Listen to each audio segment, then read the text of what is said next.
Arafonom yeda otumfo Nyankopɔn ase wo na wotwe fofora odi adom ye ewo ahoden ene nkwam na yeda so eti ase yeda awurade ase se odi ye kɔ na odi ye ba na wotwe nso yedwumadie a yato din ewo na wotwe ase da so no yebotaye a yepese yedwendwen ho no yato din se hon konkron ensunsan so a ewo o Kristo ni eso hon konkron ne ensunsan so a ewo o Kristo ni eso. The impact of the Holy Spirit on a Christian. Anonti yabese se ansa na yebehye yedwumadie na se no yebebo empaye yara wase osoro agya wa hoden ene nkwa a wode adom ye yara wase sa ye kwa a wode ye kɔ ne ye ba nso a wawurade wode ye ba ebo mpaye agya atiefo wona wa chirichiri ne benche nyina ahya wonsa sa nwumere nso kan ye ho na domboa ye san wo honhom na kyerɛkyerɛ wo ma ewo Yesu Kristo din mu ana ye bɔ mpaye nti amen. Na wotwe ye botaye no sa de madi nkan ka no, the impact of the Holy Spirit on a Christian. Hon konkron no oba ye nso a nsunsanso obey na ode ba ya abrabo mu adofo nom se ye be asua na ye hu a ewo ye Kristo som anasa ya setena ewo asase so no ahonhom mienu na edi dwuma Nyankopɔn ehonhom na obonsam enso ehonhom eronte honhom bai na o makwan na enya nsunsanso ewo abrabo so eronte se de medi nkan eka ye no o Kristoni bia no eye obia Awurade ehonhom etini mu Kristoni bia eye obia omma ne ho kwan na Awurade ehonhom no ede no edi dwuma ehye Awurade animonyam eronte ehia yie se yebema kwan ama nyame honhom no take over our lives. Ehia yie se yebema kwan ama nyame honhom no atretre ye na akyerɛkyerɛ ye anase afa ye nomu ewo ya setena ewo asase so adaforom se ye hwɛ as aye asomafo ne nyuma etibaako nchichemu enwotwe na Acts chapter 1 verse number 8 na ɔsɛ na sɛ me honhom no enya ba mo so a mobenya ahoɔden na moayɛ madansefo afiri Jerusalem edi akɔ Judea nyinaa Samaria edi akwa si asase ano eno ho a. But you will receive power when the Holy Spirit come upon you, and you will be my witness in all Jerusalem. Moma akwatafo ho mfi muntu ahohombone monya no kwa na momfa emakwa. Hallelujah. O say mokwa mo preach se osoro ahenia na ben eno ntemo nsatira mo adwen yensa yarefo yare yenya ne awufuo yema akwatafo ho mfi afenso yentu ahohombone araforo nyame ahohom no eba. The impact eniema ahohom no ede ba ne say yesa ayarefo yare esa ahohom a ewo yemu nti nyane awufuo makwatafo ho fi na fei yetu ahohombone ede free enipa mu, casting out demons. Hallelujah. Afenso to command the devil, according to Psalm 8 verse 2, or say, out of the mouth of babies I have ordained power to silence their enemy. I don't know no say a man am I ordained am I yet me at the tia or self one am I ordained am I yet the or self one so enkunim. Hallelujah. Hallelujah. You all shall be my witness. So the Spirit of God makes Christians witnesses of God. I don't think yɛde Christ ho adanseɛ, yɛbɔ Christ ho adawuro, yɛpreach Christ ɛma ewiase ɛnyinaa nso ɛte ne nka. You will be my witness. So Christians are witnesses of God. Hallelujah. Mark chapter 16, verse number 15 to 17. Mark 16, verse number 15 to 17. I don't know making kind.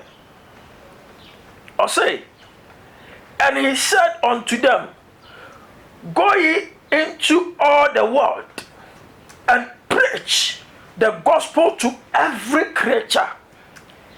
He that believe and is baptized shall be saved, but he that believeth not shall be damned. And these signs shall follow them that believe. In my name shall they cast out devils. They shall speak with new tongues. Na ose wan say monkɔ wiase nyinaa ɛnkɔka asɛmpa no ɛnkyerɛ abɔdeɛ nyinaa. Deɛ ɔgye die na ɔma mo bɔ no ɛsu no ɔbɛgye no nkwa. Na deɛ ɔnye nie no ɔbɛbu no fɔ. Na ɛnsɛnkyerɛnne nie bɛdi wɔn a ɔbɛgye adie akyi. Medin mu ɔbɛtu ahohombɔne, ɔbɛkasa kasa foforo. Hallelujah. Ɛno nti nyame honhom no ɛma yɛdi Christ ho adanseɛ. Kɔ wiase nyinaa ka Christ ho asɛm ɛde kyerɛ ewiase abɔdeɛ nyinaa.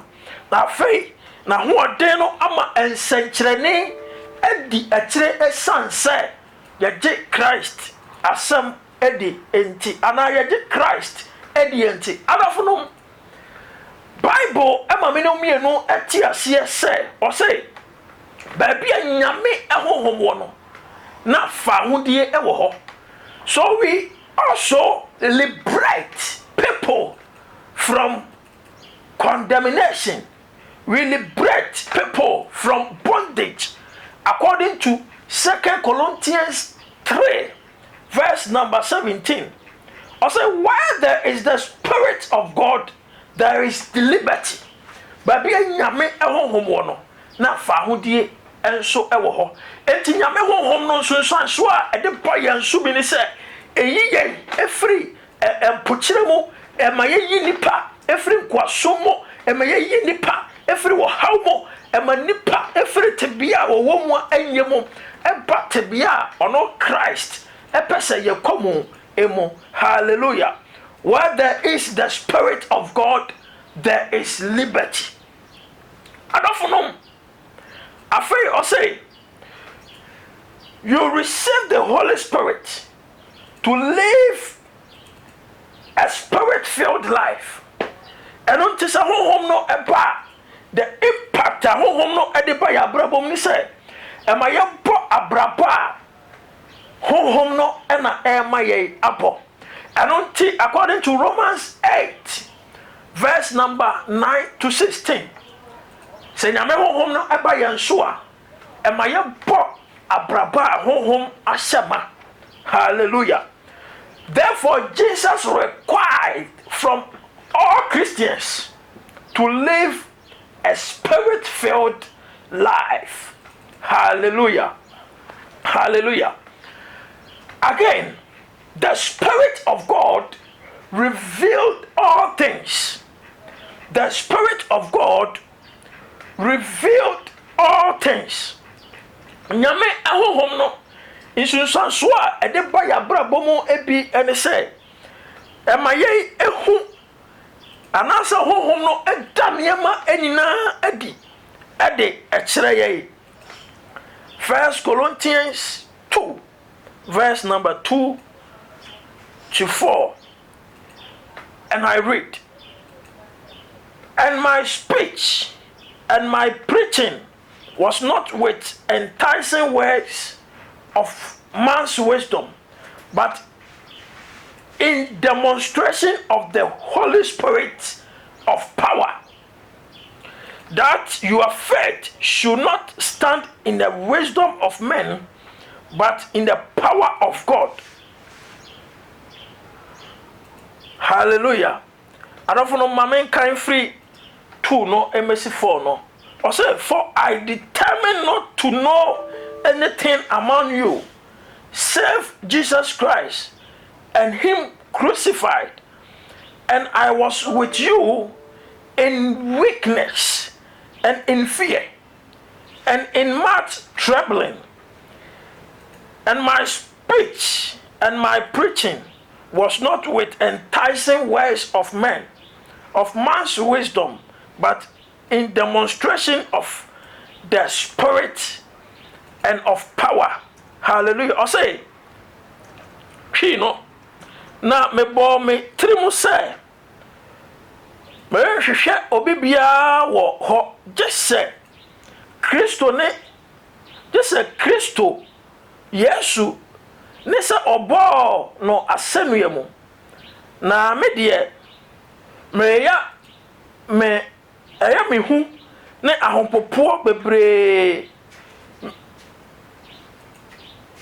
me na menemo tenai na mekasa ne na mekasa na mensam ka mfa onipa nyansa adefedefe akwan so na mom enam honhom ne tumi yikyire emu. Hallelujah. I don't think Paul say media menemo tenai na mensam wa meka ye no emfre nipa ekasa adefedefe so na mom efri Kristo tumi a eyi ede ekyire me mo. Hallelujah. I don't think the Spirit of God revealed the secrets of God. Emma nyame etire mo po edadi ede ekyire ne ma. Hallelujah. Nyame honhom eda nyame etire mo po edi. I don't think say nyame honhom no ehye ma. Eda nyame etire mo po edi ede ekyire ye. Hallelujah. Adafonom awie nyame ahoden no anadwoe nyame ahoden no ehye ma na impact your life positively. Said the beya yen so ye be impact the world. Hallelujah.